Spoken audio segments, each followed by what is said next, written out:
J'invite tout de suite Nathalie Dejour pour une première table ronde sur quelles données pour adapter nos villes face au changement climatique. Nathalie, c'est à toi. Si tu veux, je m'occupe des petits capuchons. Non, c'est bon. Ok, c'est parti. Et on va essayer d'avoir l'esprit de synthèse dans nos réponses pour essayer de ne pas trop riper dans le timing. Bonjour à toutes et tous. Donc, j'ai le plaisir d'animer les 4 tables rondes qui vont se dérouler au cours de la journée. Je vais sans attendre, en fait, je vais faire la transition avec la présentation précédente. Donc, on a eu une présentation des enjeux de l'IGN et des travaux déjà engagés au niveau national. On va tout de suite passer, finalement, on va faire un focus sur ce que les territoires, eux aussi, engagent face au changement climatique.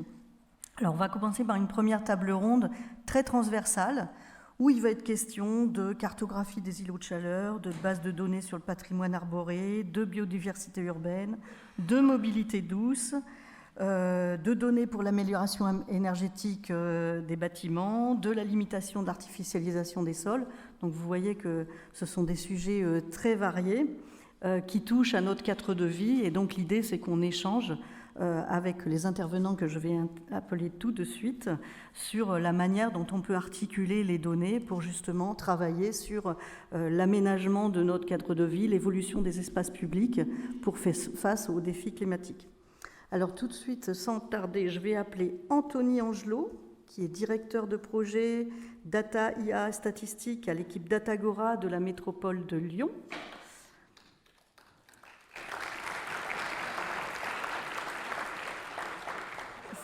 Fabien Como, qui est chef de projet géomatique à Vélo et Territoire. Bonjour Fabien. Pascal Laurie, conseiller information géographique et spatiale à la DGA Hélène, donc Direction générale de l'aménagement, du logement et de la nature du ministère de la Transition écologique, qui est également directeur du dispositif. T'as trop de titres en fait, Pascal. Directeur du dispositif de mesure de l'artificialisation des sols. Et puis également Fabrice Ravel,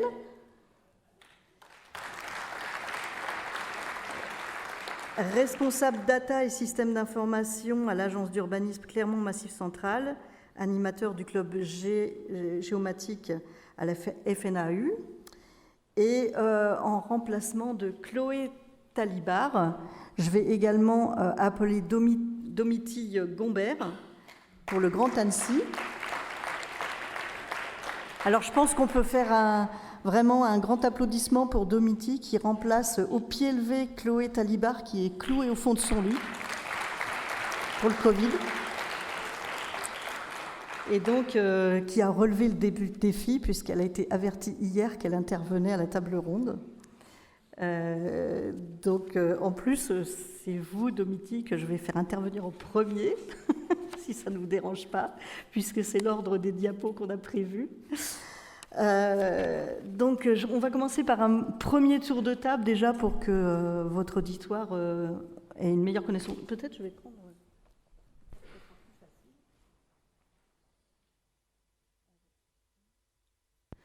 Est-ce que vous m'entendez? Oui. Je vais rejoindre, ça sera plus sympa ici. Je vais vous rejoindre à la table. Et donc, pour démarrer cette table ronde, je vais donc m'adresser à Domiti et vous allez pouvoir nous parler des îlots de chaleur et de l'expérience du Grand Annecy. Alors, pour introduire votre propos, quand on pense dérèglement climatique, ce qui vient d'abord à l'esprit, c'est sans doute comment cela va impacter en fait notre vie quotidienne. Et on en a aussi la preuve avec les derniers épisodes caniculaires qui ont sévi notamment dans les villes. Donc les villes sont particulièrement impactées en fait par ces épisodes caniculaires. Ça conduit à identifier dans les villes ce qu'on appelle des îlots de chaleur. Et donc vous avez réalisé, vous, un travail au niveau du Grand Annecy pour essayer de répondre, d'identifier ces îlots de chaleur et de les résoudre en fait. Donc je vous passe tout de suite la parole.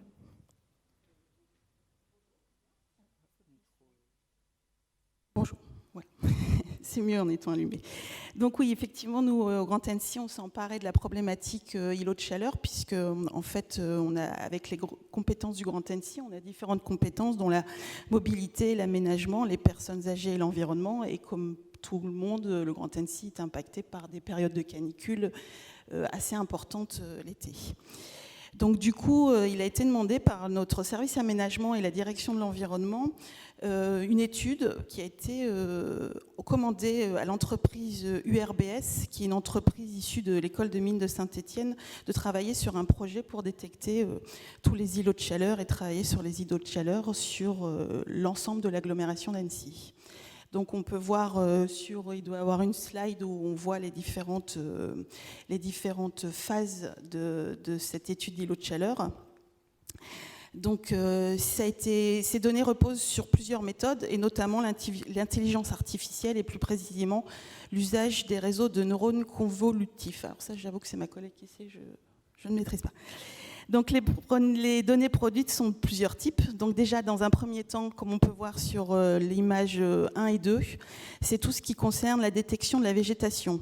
Donc cette détection est basée sur l'indice NDVI, qui est l'indice de végétation par différence normalisée, qui est calculé à partir de données qui sont proches de l'infrarouge et qui met en avant la quantité de végétation sur l'agglomération. On peut aussi détecter la classification de la végétation, donc en gros si c'est herboré ou si c'est des arbres. Et en plus, on peut aussi détecter quel type d'arbres on peut classifier. Donc typiquement si c'est des conifères, des feuillus ou autres. Et en fonction aussi de la taille des arbres, typiquement on détecte de trois catégories. Celles les arbres qui font, ou plutôt on va dire la végétation qui fait moins d'1 mètre, la végétation entre 1 mètre et 7 mètres, et les arbres qui font plus de 7 mètres. Donc après, on peut aussi quantifier. Donc nous, on a quantifié, par exemple, sur Annecy, on a plus de 330 000 arbres détectés, avec donc la hauteur, la largeur, et puis le type. Et tout ça, ça a été amélioré avec une mesure de la superficie du terrain. Donc ça a été fait en lien avec les modèles numériques de terrain, les modèles numériques de surface, la BD Sésame du CEREMA et aussi certaines BD existantes, style BD Topo, BD Ortho, qui existent sur Annecy. Après, la troisième slide, c'est ce qu'on voit la plus grosse en bleu et rouge. Donc ça, c'est réellement les îlots de chaleur urbains. Donc c'est un modèle atmosphérique couplé sur une modélisation de la ville. Donc c'est basé sur une date particulière qui est le 24 juillet 2019, qu'on avait estimé c'était une journée où il y avait une canicule stabilisée, où il y avait déjà eu plus de 3 jours de canicule à cette date. Après, il y a une modélisation de la température. Donc en fait, sur ces îlots de chaleur urbains, on peut avoir la température moyenne à la journée, mais aussi heure par heure. Et puis après, le dernier, c'est la slide 4, le graphique 4, pardon, qui est la vulnérabilité des bâtis. C'est la caractéristique intrinsèque des bâtiments qui est par rapport justement à l'étude juste avant sur les îlots de chaleur urbains. Donc en fait, en gros, on compare la proximité des îlots de chaleur urbains avec le type de bâtiment, le vitrage, les matériaux, suivant comment c'est composé.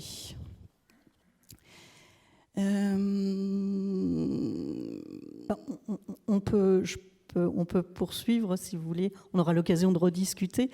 Et merci beaucoup pour cette introduction, parce qu'on voit que justement vous avez beaucoup travaillé, et finalement des îlots de chaleur, on est aussi passé aux îlots de fraîcheur, puisque vous avez évoqué notamment l'analyse de tout ce qui est la partie arborée.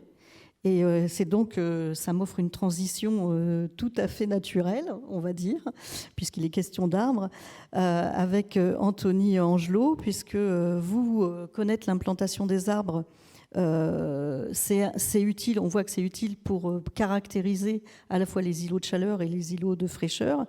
Et vous, à la métropole de Lyon, vous vous êtes justement posé la question, où est-ce qu'on peut encore planter des arbres ? Oui, tout à fait. Merci pour l'introduction. Bonjour à toutes et tous. On a un plan ambitieux de planter 300 000 arbres pour faire face, justement, une des solutions face au réchauffement climatique dans nos villes d'ici à 2030. La question que s'est posée notre service patrimoine arboré, c'est est-ce qu'il nous reste vraiment de la place pour planter 300 000 arbres sur le territoire, en particulier dans les zones qui seront fortement anthropisées. Donc cette question, on le sent, elle va faire appel à des données de différents types, différentes sources. Donc on a pu la traiter dans le cadre de notre Data Lab qui s'appelle Datagora, qui justement a pour vocation à traiter en transversalité des sujets innovants, faisant appel à de la donnée. Donc on a travaillé pendant 8 mois avec des agents qui plantent au quotidien, pour, dans un premier temps, identifier avec eux quelles sont les contraintes qui font qu'on peut planter ou pas sur un espace donné. Donc ici, on a identifié un lot de plus de 60 contraintes. Vous imaginez bien évidemment tous les réseaux souterrains, réseaux de métro, de gaz, d'électricité, de fibres, les accès pompiers, etc. À partir de là, est rentrée la partie la plus délicate du projet, c'est d'aller chercher justement ces 60 données. Donc on a identifié plutôt une trentaine, 35 jeux de données qu'on a pu aller collecter aussi bien au sein de l'open data de la métropole, donc là on avait un certain nombre de données déjà présentes, ouvertes, accessibles et au bon format, que chez des partenaires, donc l'IGN en fait partie, le CEREMA, le SDMIS et les gestionnaires de réseau. Vient ensuite le traitement de ces données proprement dit. Donc ici, on va venir croiser l'ensemble de ces 35 données avec des pondérations qui sont issues de nos agents, encore une fois, qui ont été appliquées tout du long. C'est eux qui connaissent l'importance, est-ce qu'un réseau de gaz va avoir un impact plus important qu'un réseau d'électricité sur le potentiel de végétalisation d'un espace. Tout cela va nous permettre d'avoir finalement un score, et c'est ce que vous voyez sur l'image centrale, sur un carroyage de 5 mètres par 5 mètres, un score qui va nous dire est-ce qu'il est possible ou non de planter, ou plutôt, c'est pas un oui ou non, ce sera plutôt est-ce que c'est possible à moindre coût de planter sur des carreaux verts, et sur des carreaux rouges, on aura des réseaux de gaz, des bâtiments, ce sera beaucoup plus coûteux et complexe de végétaliser. Donc en rendu de ce projet, de cette expérimentation, on obtient une donnée territorialisée disponible en open data, donc réutilisable pour d'autres usages, une application métier pour les agents justement qui nous ont dit nous on aimerait bien pouvoir rentrer dans la donnée, créer des scénarios, changer certaines pondérations. Donc ici on répond vraiment à des besoins d'utilisateurs. Et enfin une méthodologie ouverte à toutes et tous. L'idée étant que cette donnée qu'on a pu produire par des algorithmes, donc s'il n'y a pas de l'IA pour l'instant mais que de l'algorithmie, que ça puisse être reproduit sur d'autres territoires. Et c'est justement la suite du projet, donc c'est un projet vers une deuxième version, on répond à un appel à projet IA Frugal pour faciliter l'appropriation de ce projet par d'autres collectivités et l'intégration de données qui seront potentiellement différentes et pas structurées de la même façon. Voilà, j'en dis pas plus. Merci Anthony. Alors, on a identifié des îlots de chaleur, on voit où on peut planter des arbres, et puis maintenant, en fait, on va parler un peu de mobilité. Je vous avais dit que la table ronde était très transversale. Donc là, on va parler de mobilité. Je vais passer la parole à Fabien, parce que, en fait, une fois qu'on a identifié nos îlots de chaleur et où planter nos arbres, l'idée, c'est de pouvoir circuler à l'ombre tranquillement, et puis de pouvoir peut-être faire des pauses aussi de temps en temps. Alors, comment Vélo et Territoire s'est emparé de la question ? Merci, bonjour à tous. Donc déjà en 2 mots, Vélo et Territoire, on est un réseau de collectivités. Donc on rassemble plus de 200 adhérents aujourd'hui qui travaillent ensemble sur le vélo. Et on est une quinzaine de permanents à travailler sur Lyon, mais France entière. Et dans notre équipe de 15, on est 4 qui sommes dédiés à un pôle observation et 2 géomaticiens, une data analyst. Et historiquement, les travaux qu'on a commencé à faire sur la question du vélo, c'était d'accompagner la création de modèles de données sur différentes thématiques du vélo, en lien avec des besoins de nos adhérents. Donc on a co-construit à chaque fois dans des démarches concertées avec Covadis au départ et puis maintenant plutôt avec Transport Data Gouv, des modèles pour permettre aux collectivités de décrire de manière homogène les aménagements cyclables d'une part, les stationnements cyclables, les véloroutes au sens grand itinéraire comme on en trouve dans la région, les équipements et services à proximité de ces véloroutes et dernièrement le comptage des mobilités au sens large et notamment du vélo. Donc on a ces 5 modèles-là qu'on a participé à co-construire, toujours avec des groupes de travail de collectivités qui sont disponibles et qu'aujourd'hui on accompagne, on pousse pour qu'ils soient de plus en plus utilisés. Et voilà, on accompagne, j'en profite pour le dire, toutes les collectivités, y compris celles qui ne sont pas adhérentes à Vélo Territoire, dans la mise en œuvre de ces modèles-là et jusqu'à la publication en open data des données pour permettre de les réutiliser par tous. Et un des autres axes de travail de notre pôle, c'est effectivement de faire de l'observation et de proposer des outils d'aide à la décision pour les collectivités, plus nos adhérents que les autres, mais on a quand même des outils qui sont disponibles sur notre site et qui reprennent la donnée disponible produite par les collectivités, de la donnée OpenStreetMap, tout un tas de sources de données, et qui proposent des indicateurs pour permettre de comprendre un petit peu les dynamiques sur tout un tas de thématiques vélo des territoires, depuis la région jusqu'au département, parfois jusqu'à la commune. Et voilà, vous pouvez retrouver ça sur notre site internet. Merci beaucoup Fabien. Alors je vais passer la parole du coup à Fabrice parce qu'on va faire notre tour de table, on fait un tour de ville en fait, puisque après les îlots de chaleur, les arbres et les vélos, on va parler aussi des bâtiments et de l'urbanisation. Donc quand on parle de canicule, on conseille souvent de limiter ses déplacements et de rester chez soi. Le problème, c'est qu'on a aussi des bâtiments qui parfois, quand ce sont des passoires énergétiques, sont finalement aussi inconfortables. On pense souvent au froid l'hiver, mais sont aussi inconfortables par exemple l'été. Et donc la question, on a parlé Domitil tout à l'heure a évoqué le terme de vulnérabilité des bâtiments en évoquant les îlots de chaleur. Il y a aussi la question finalement de la qualité énergétique du bâtiment en lui-même. Et donc, vous travaillez là-dessus au niveau de l'agence d'urbanisme Clermont Massif Central, à la fois sur la notion d'ambiance thermique, donc à l'extérieur plutôt, et puis de passoire thermique, c'est-à-dire les bâtiments en tant que tels. Est-ce que vous pouvez nous dire un peu plus là-dessus ? Tout à fait. Donc, deux aspects. La deuxième carte qui relie les réflexions de Madame à ma droite et puis effectivement les autres réflexions des autres participants. Sur la carte qui relève de l'identification des passoires thermiques, en fait, c'est une demande qui nous a été faite par l'ADEME auprès du réseau des agences Urba 4, donc de la région Aura, agence d'urbanisme. La problématique de l'ADEME était de se questionner sur le parc qui allait être sensible à cette évolution et à cette identification des passoires thermiques, en sachant qu'on a une double problématique avec une évolution des DPE, qui font qu'on commence à capter un certain nombre de données au travers de DPE de dernière génération, et également une problématique liée à l'évolution de la réglementation de la location, qui fait qu'un certain nombre de logements, au-delà de certaines étiquettes, ne pourront plus être loués. Et donc pour essayer de quantifier la problématique, donc l'objet n'était pas d'identifier au logement, mais d'essayer d'identifier les territoires qui allaient être en risque par rapport à cette problématique et ceux qui allaient être confrontés plus ou moins à cette question-là. Pour y répondre, bien entendu, il n'y avait pas de données existantes. Il fallait s'appuyer sur une donnée partielle, les DPE, et sur d'autres données, notamment le cadastre, qui va nous permettre de qualifier les bâtiments au travers de leurs caractéristiques, au travers des caractéristiques qui sont utilisées dans le cadre des DPE, pour essayer de voir sur le parc communal quelles sont la proportion de ces logements qui vont être concernés par ces problématiques de passoires thermiques. Donc voilà pour la première. Et concernant la seconde, là on est sur un autre territoire. Donc là c'était une demande de la métropole clermontoise dans le cadre des réflexions autour du réchauffement climatique et des problématiques d'ICU. Et là on a essayé de se prêter à l'exercice de faire une carte que j'ai plutôt qualifiée d'une carte sensible. De se dire, la carte que vous voyez, c'est pas une carte de température. Là où c'est rouge, c'est pas qu'il fait chaud, et où c'est bleu, c'est là qu'il fait froid. C'est plutôt une carte qui permet de se dire, dans le cadre d'une journée de canicule en plein jour, on est dehors sur ce territoire-là, et quand c'est rouge, on va avoir un ressenti de chaleur extrême. On est globalement sur des territoires avec un magnifique parking de zone d'activité versus d'autres parties du territoire où on va être dans une ambiance arborée, à proximité d'un point d'eau, ou au sein des petites ruelles de la ville de Clermont-Ferrand, qui font que, même si la température est élevée, le ressenti de chaleur ne sera pas exactement le même.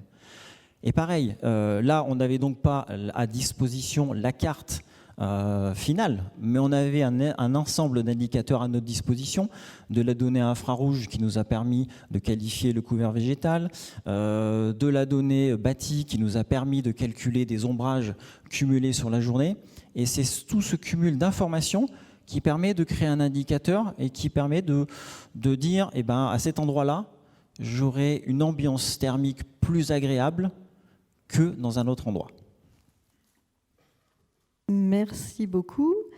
Et du coup, je vais achever ce tour de table avec Pascal, qui, lui, va nous parler plus particulièrement du zéro artificialisation net et qui fait couler quand même beaucoup d'encre dans les territoires, puisque ça pose la question aussi, on parlait des passoires thermiques et de l'ambiance thermique, la question du parc de logements disponibles et de leur conformité à la réglementation, est confronté donc à cette question du zéro artificialisation nette, de la consommation du foncier.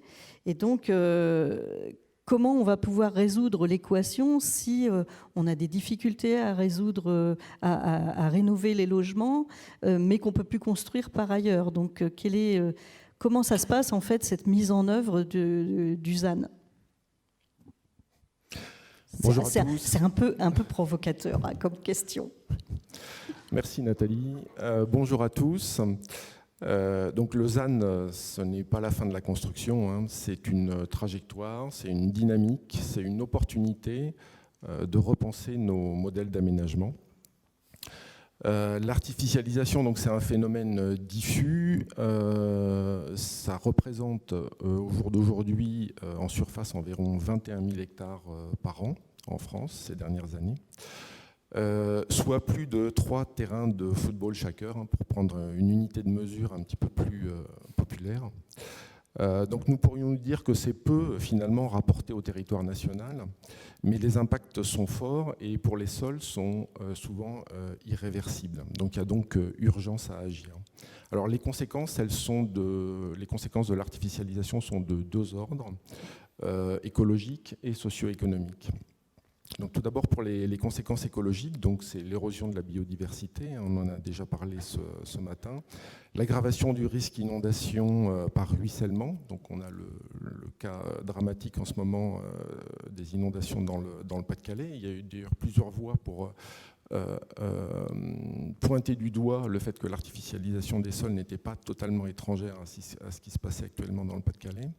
La limitation du stockage carbone, car les sols sont des puits de carbone, mais aussi, donc, comme je le disais, socio-économique, donc diminution du potentiel de production agricole, augmentation des temps de déplacement et de la facture énergétique des ménages. Hein, l'étalement urbain allonge les déplacements entre les domicile et travail, et donc on a plus d'émissions de gaz à effet de serre.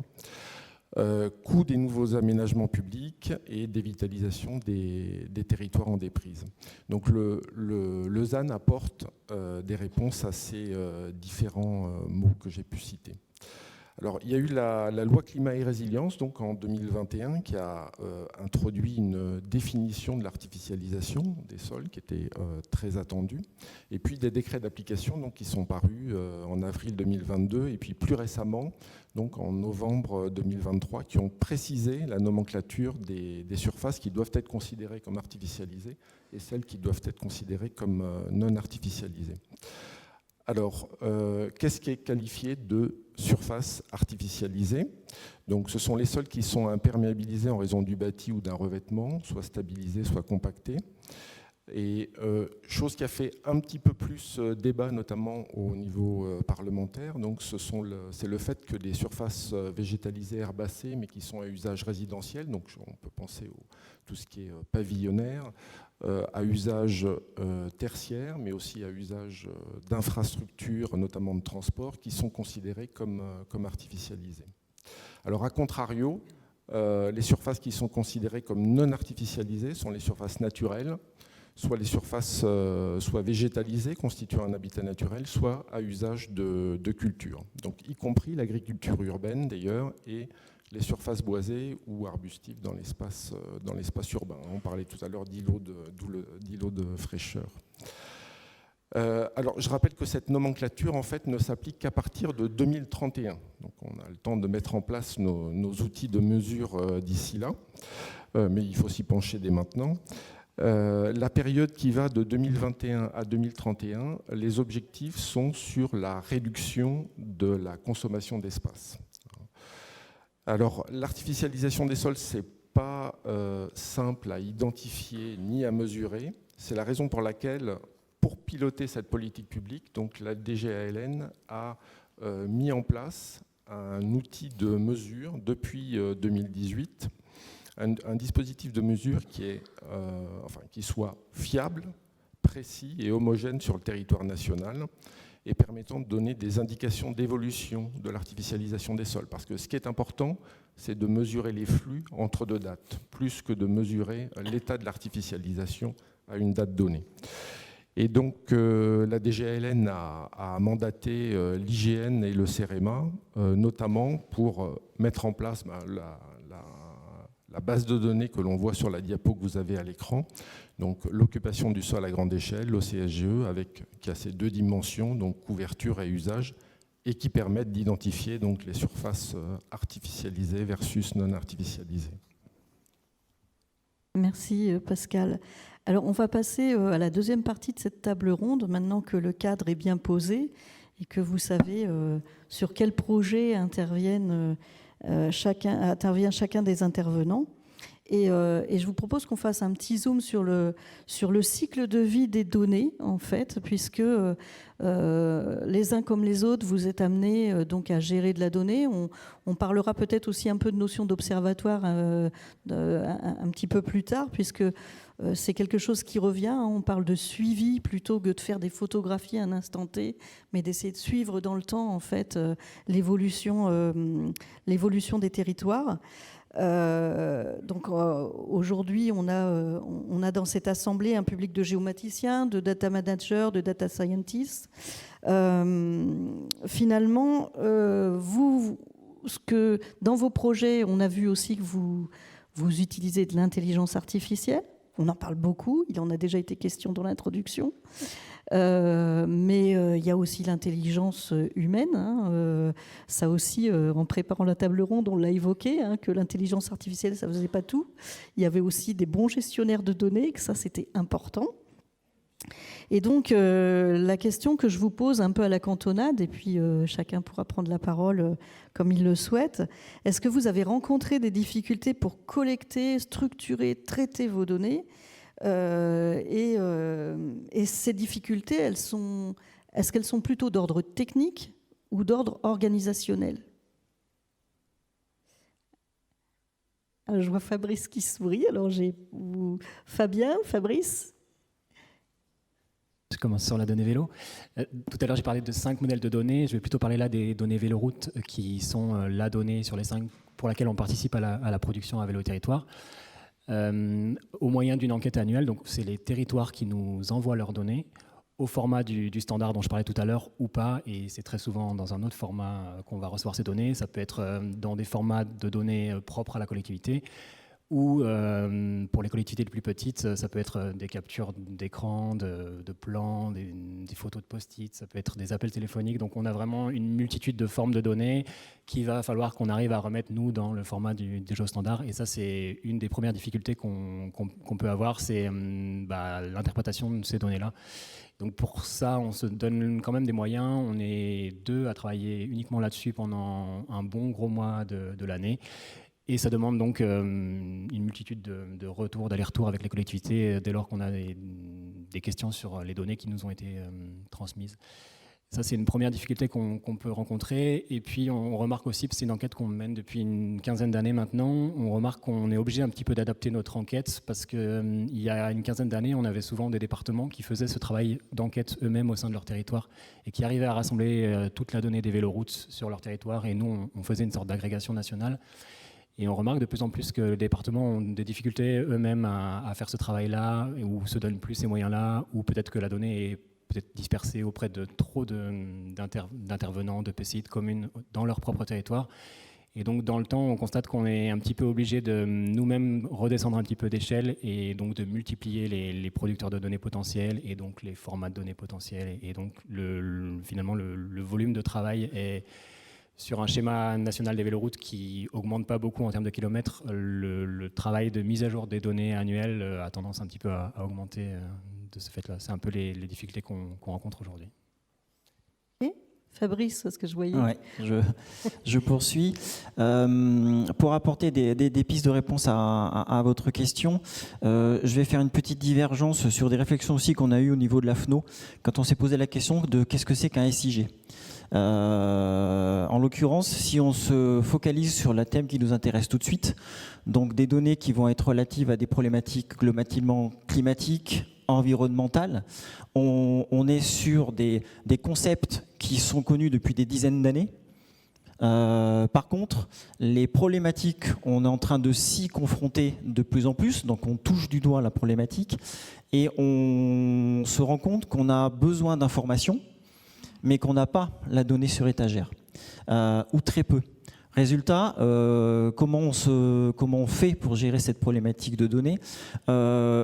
On a de plus en plus de libération de données, au travers notamment de l'open data. On a de plus en plus d'outils qui sont à notre disposition, notamment des logiciels libres, qui nous permettent d'avoir de plus en plus de matériaux pour faire. Mais ces données, même si elles sont en open data, ont tendance à être de plus en plus disparates, ne couvrent pas forcément tout le territoire, il y a des trous. Donc on est obligé d'inventer quelque chose pour produire une cartographie, une information qui soit pertinente et qui soit la plus juste possible. Et c'est là qu'entre en jeu, on va dire, la troisième composante dans cette réflexion, c'est vous et moi, des chargés d'études techniques de la data, géomaticiens, statisticiens, géodata scientists, data scientists, etc. Des chargés d'études thématiques, parce qu'en fait, le géomaticien, face à sa donnée, il peut être un peu seul des fois. Et donc, on a aussi des chargés d'études thématiques. Et qu'est-ce qui fait que la sauce prend ? C'est qu'on a des outils, de plus en plus à notre disposition, des données aussi, mais aussi cette intelligence que l'on a entre nous de savoir comment on va triturer cette fameuse donnée pour en faire quelque chose qui soit le plus fiable possible. Et je dis bien le plus fiable possible, je ne dis pas fiable, pas parfaite. Donc en fait, toute la problématique est là, de notre intelligence collective à faire quelque chose avec les outils qui sont de plus en plus à notre disposition.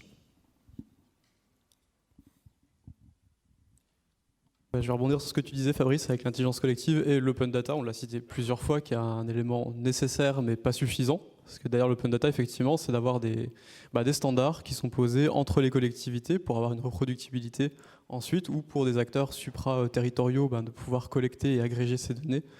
Et derrière l'open data, on a la chance à la métropole de Lyon qu'on s'est dit il nous faut plus de 60 données pour produire un calcul de plantabilité. On a eu un petit peu peur. Mais finalement, on repose sur une expérience de plus de 10 ans avec une plateforme d'open data, derrière laquelle se cache une équipe spécialisée justement de data ingénieurs, de data scientists, de data analysts, etc. Donc on a vraiment des équipes complètes qui mettent à disposition justement ces données structurées sous forme de flux, donc facilement requêtables aussi par des agents de la métropole, mais par des personnes extérieures aussi. Donc par exemple, Vélo et Territoire. Et derrière ces équipes, c'est aussi une culture finalement. Si on met de la donnée en open data, c'est parce qu'on sait au sein de nos directions métiers pourquoi on le fait. Et derrière cette compréhension, finalement, on a de l'adhésion et donc des données qui s'ouvrent de plus en plus. Donc ça, on le retrouve au niveau de la métropole, mais je vais le dire aussi au niveau des acteurs avec qui on a travaillé. Je parlais de l'IGN, je parlais du CEREMA. On a de plus en plus de services aujourd'hui qui nous permettent d'accéder facilement à des données, ce qui nous a permis de produire un calque qui était, finalement, on n'a produit aucune donnée de base. On a simplement agrégé des données existantes sur un temps très court grâce à ces services. Et là, il va se passer quelque chose d'assez intéressant et que j'aime bien souligner, c'est que finalement, un usage de ces données fait remonter des besoins en termes de meilleure qualification, meilleure précision, ouverture d'autres données. Et donc on voit qu'on rentre dans un cycle entre ouverture de données qui vont permettre de créer de nouveaux outils, et à travers ces nouveaux outils et leurs usages, on va avoir des besoins d'ouverture de nouvelles données, et on peut espérer que si tout le monde joue le jeu, qu'on rentre dans un cercle vertueux entre les usages et les données. Oui, alors donc difficultés techniques ou difficultés organisationnelles.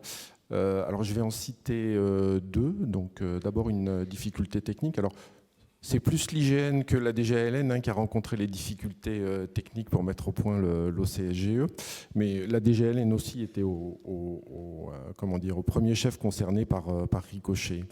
Sur la difficulté technique, l'OCSGE est désormais produite par intelligence artificielle. Donc la première difficulté, ça a été de mettre au point la chaîne de production et notamment mettre au point les annotations, bien choisir les annotations qui allaient nourrir l'intelligence artificielle. Et donc il y a eu un premier prototype qui a été fait sur Arcachon en 2021, où les annotations étaient trop grossières en fait, pas suffisamment fines. Il y a eu un second test qui a été fait sur un département complet, donc c'était en 2022, c'était sur le département du Gers, et là les annotations étaient plus fines, mais la question qui s'est posée c'était est-ce que les annotations couvrent un département et donc la production serait faite département par département, ou est-ce qu'elles doivent couvrir, est-ce qu'on doit avoir un modèle d'annotation qui soit France entière? Et donc là la réponse a plutôt été économique en fait. Il a fallu plutôt s'orienter vers un modèle d'annotation qui soit France entière. Ce serait beaucoup plus économe, notamment pour la DGALN et pour l'État. Donc ça a été la difficulté technique du fait de l'utilisation de l'intelligence artificielle. Il y a eu également, et il y a toujours, une difficulté organisationnelle qui est celle de faire participer les utilisateurs dans le cadre de l'espace collaboratif qui est mis en place par l'IGN, les faire participer pour qu'ils remontent des signalements sur les erreurs qu'ils auraient pu constater dans la base de données qui leur est soumise. Donc, alors là, c'est toujours en cours, c'est je dirais, en voie de progression. Il y a quand même une prise de conscience importante des utilisateurs, des collectivités, des services de l'État de participer à ces remontées de signalements. À l'heure actuelle, on a à peu près 18 000 signalements qui sont remontés sur une trentaine de départements sur lesquels cet espace collaboratif a été ouvert. Donc c'est quand même une réussite. Ce qu'on peut constater, c'est que les signalements il y a deux dimensions dans l'occupation du sol à grande échelle. Donc une dimension couverture, donc qu'est-ce que je vois à la surface du sol, et une dimension usage, d'un point de vue anthropique, à quoi sert ce sol. Et ce qu'on constate, c'est que les signalements, ils sont plus à 90%, donc 9 fois sur 10, ils concernent l'usage du sol. En fait, c'est intéressant de constater ça, parce que d'une part, ça valide le choix de l'IA pour la couverture, parce qu'on a une couverture qui est très fléable et finalement assez peu de remontées de signalement. Et puis d'autre part, que pour l'usage du sol, on ne voit pas tout de photographie aérienne, on n'a pas tout dans les bases de données. Et donc là, il y a un recours indispensable aux utilisateurs et aux remontées des utilisateurs. Alors, peut-être Domiti, une intervention sur comment vous avez travaillé au Grand Annecy. Vous avez travaillé avec un bureau d'études, donc du coup, pas en interne, mais est-ce qu'en interne, comment vous avez fourni peut-être les données pour faire le travail, ou est-ce qu'ils étaient indépendants, ils ont fait leur travail de leur côté ? Non, il y avait donc ma collègue Chloé qui travaillait avec le bureau d'études et qui contrôlait les données. On a aussi demandé aux différents services de vérifier, puisque air de rien, énormément, il y a beaucoup de données, mais on ne peut pas être spécialiste dans toute la donnée. Donc il faut aussi qu'on se rapproche des services spécialistes, par exemple l'aménagement ou la mobilité. Donc on a aussi fait contrôler par nos différents services. Mais c'est vrai que dans l'ensemble, le bureau d'études était quand même plutôt autonome, mais effectivement, il y a forcément toute une opération de contrôle à réaliser, parce que c'est le problème de la data aussi, c'est que actuellement, par rapport à il y a quelques années, l'open data fait qu'on récupère beaucoup plus de données. Simplement, parfois, on est pauvre en données, donc il y a des trous, il faut qu'on comble les trous. Par contre, à d'autres endroits, on est trop riche. Et savoir laquelle donnée on priorise, laquelle est la plus efficace et la plus juste, parce que parfois, il y a des petites contradictions tout de même. Donc là, on est quand même obligé de faire vérifier par nos services, entre guillemets, dont c'est le métier, dont ils sont professionnels, puisqu'on ne peut pas être professionnel sur tout. Forcément, on a chacun nos domaines de compétences plus spécifiques. Mais sinon, dans l'ensemble, c'est vrai que le bureau d'études, en tout cas pour les îlots de chaleur, était relativement autonome. C'est juste, par exemple, sur tout ce qui était arbres, tout ça, forcément, c'est la direction de l'environnement qui a plus contrôlé de ce côté-là. Et alors, je vois que l'heure tourne, donc je voulais vous poser aussi une autre question, j'ai commencé à aborder la question du suivi, en fait. C'est-à-dire, il y a non seulement la première collecte des données, on commence à travailler sur un sujet.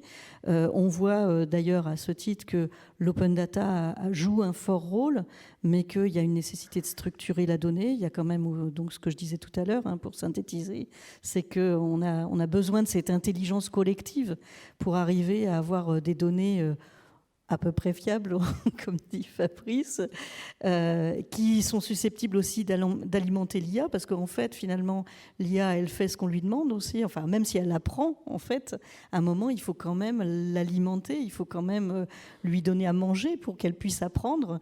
Et donc, si au départ, on ne donne pas non plus quelque chose de fiable, on peut s'inquiéter aussi sur ce qui va en ressortir, puisque on peut lui apprendre elle va apprendre des bêtises. En gros, si je suis un peu provocatrice, on pourrait arriver à ce risque-là. Donc la deuxième partie de cet échange, j'aurais voulu qu'on fasse un focus justement sur cette notion de suivi et qu'on puisse s'interroger. Vous avez donc, comme je l'ai indiqué déjà plusieurs reprises, c'est une table ronde transversale avec des thématiques diverses. Est-ce que pour vous, l'idée d'un observatoire du territoire résilient ou un observatoire de la résilience territoriale, c'est quelque chose, c'est un objectif en fait qui est utopique, ou est-ce que vous pensez qu'avec justement cette intelligence collective, secondée par de l'intelligence artificielle, on peut envisager de pouvoir organisé à un niveau territorial plus ou moins important, donc soit à l'échelle de la ville, soit à l'échelle de la métropole, soit à l'échelle d'un territoire plus vaste comme la région. Est-ce qu'on peut envisager ça? Et si pour vous c'est possible, je pose en même temps la question, j'ouvre vraiment la porte très large.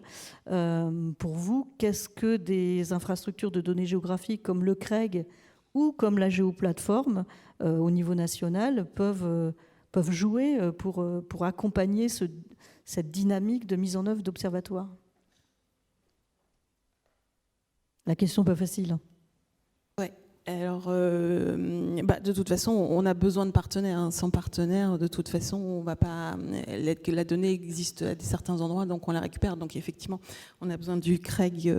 Après, il y a aussi, pour tout ce qui est, par exemple, observatoire, il y a aussi une volonté politique. Si la volonté politique n'est pas derrière, on ne le développera pas. Mais effectivement, je pense que ce n'est pas utopique. On va y venir forcément, puisque de toute façon, il y a une demande et puis il y a des attentes. De toute façon, on voit bien sur le côté climatique, il y a des choses à faire. Donc forcément, on va y venir. Simplement, il faut attendre aussi qu'il y ait des demandes. S'il n'y a pas la volonté politique, on ne le fera pas. Mais de toute façon, on va y venir à plus ou moins court terme. Je vais rebondir et puis donc effectivement les infrastructures telles le CREG, telles l'IGN nous permettent d'accéder à une quantité très importante de données et là aussi il va y avoir des choses importantes à faire ensemble. Cette fameuse intelligence collective, c'est de se dire quand on va commencer à parler d'un sujet, d'un thème, tomber d'accord sur un minimum de définition parce que finalement on a de plus en plus de jeux de données différents qui peuvent permettre de répondre à une même question, mais de fait, comme la donnée de départ est légèrement différente, les outils employés peuvent aussi être différents, on peut se retrouver avec des disparités qu'on est bien embêté pour expliquer, et aussi tendre vers un commun de définition d'un certain nombre d'indicateurs, de données dont on considère que sur notre territoire, s'il ne fait référence, en tous les cas, on est tombés tous d'accord sur, on considère qu'à 80%, on est d'accord, celui-ci nous parle et représente ce que l'on souhaite évoquer. Bon, je poursuis, merci Fabrice.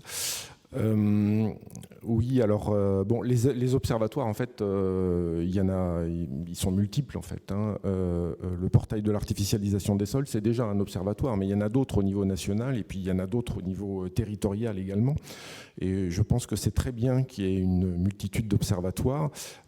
Après, je rejoins Fabrice sur le fait que c'est important que s'il y a des règles supra, des normes supra, c'est important de les respecter pour assurer une articulation régulation la plus harmonieuse possible. Je pense aux directives européennes, je pense aux recommandations du CNIG, le Conseil national de l'information géolocalisée. Donc voilà, cette mise en conformité avec le SUPRA est importante. Le point sur lequel je souhaiterais apporter un éclairage, et ça rejoint un peu ce que disait Madame là, du Grand Annecy, c'est sur le tempo politique et tempo technique en fait. Alors la volonté politique, oui, c'est important qu'il y ait une volonté politique pour démarrer les travaux.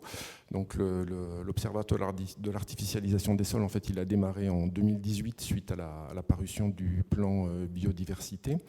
Après, on n'a pas forcément non plus toujours la volonté derrière, donc il faut, disons qu'il faut accorder, il faut continuer les travaux sans forcément avoir tous les éléments au niveau politique. Nous, quand on a démarré l'Observatoire en 2018, il n'y avait pas de définition de l'artificialisation des sols. En fait, tout le monde en parlait, mais personne ne savait ce que c'était. Donc maintenant, c'est dans la loi, mais c'est dans la loi depuis 2021. Et s'il avait fallu attendre 2021 pour commencer les travaux de l'Observatoire et commencer à produire l'OCSGE, commencer à savoir comment on allait articuler tout ça, on aurait pris 3 ans de retard, quoi. On n'en serait pas où on en est aujourd'hui. Donc c'est le tempo politique, voilà, il a son rythme. Au niveau technique, des fois, il faut parfois anticiper un petit peu ce qu'on subodore au niveau politique et mettre en place le dispositif technique. Donc le choix qu'on a fait de l'occupation du sol à grande échelle, en fait, si on a fait ce choix-là, c'est parce qu'on savait qu'on avait un outil avec une nomenclature agile. On savait qu'on pourrait s'adapter à la définition de l'artificialisation des sols en jouant avec les classes de la couverture et les classes de l'usage. Un outil plus rigide qui aurait notamment figé l'artificialisation dans sa nomenclature, si on avait fait ce choix-là, on se serait planté, quoi, tout simplement. Donc voilà, il y a différents tempos politiques, techniques, et c'est pas toujours facile à accorder en fait.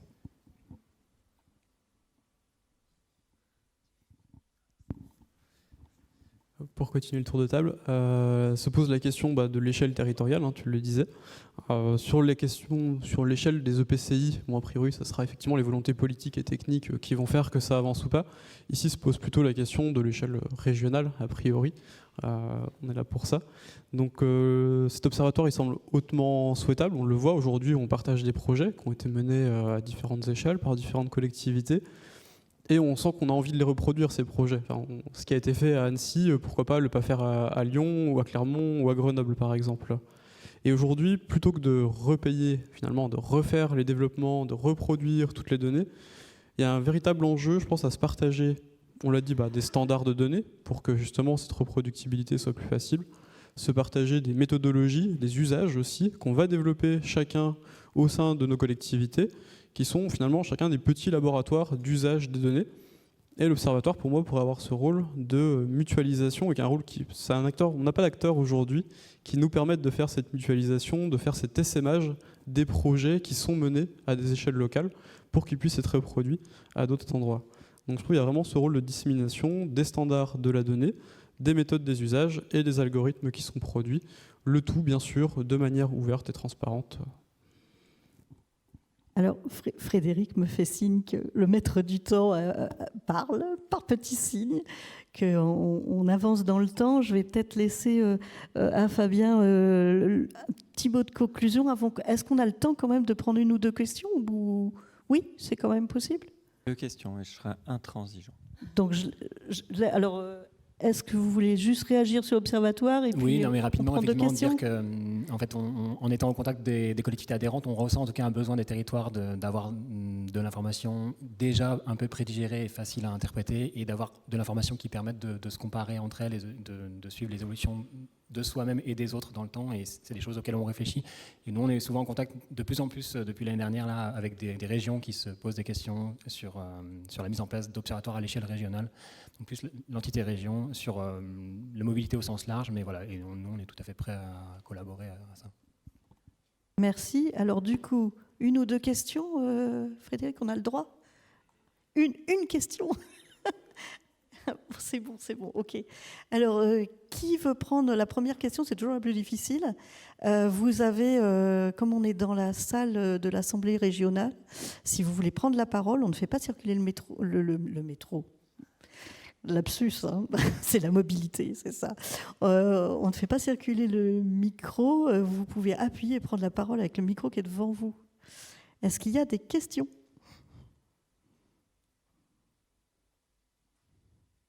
La première question, toujours la plus difficile. La caméra pointera vers vous, évidemment. On vous verra en grand sur les écrans. Non, pas de questions? Moi, ça m'arrange. Mais vous pourrez toujours poser vos questions au moment de la pause. Alors oui, si quelqu'un ne veut pas être filmé, il peut demander à son voisin de poser la question aussi, c'est possible. S'il en a deux, il peut choisir droite ou gauche, au choix. Pas de questions? Et du coup, il me reste à vous remercier l'auditoire pour son attention et puis remercier tous les intervenants pour votre présence et ces échanges très riches. Merci beaucoup.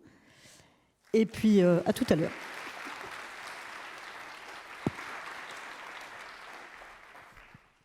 On a récupéré 5 minutes. Donc, je vous propose un moment de respiration. Vous êtes prêts? Ça va mieux.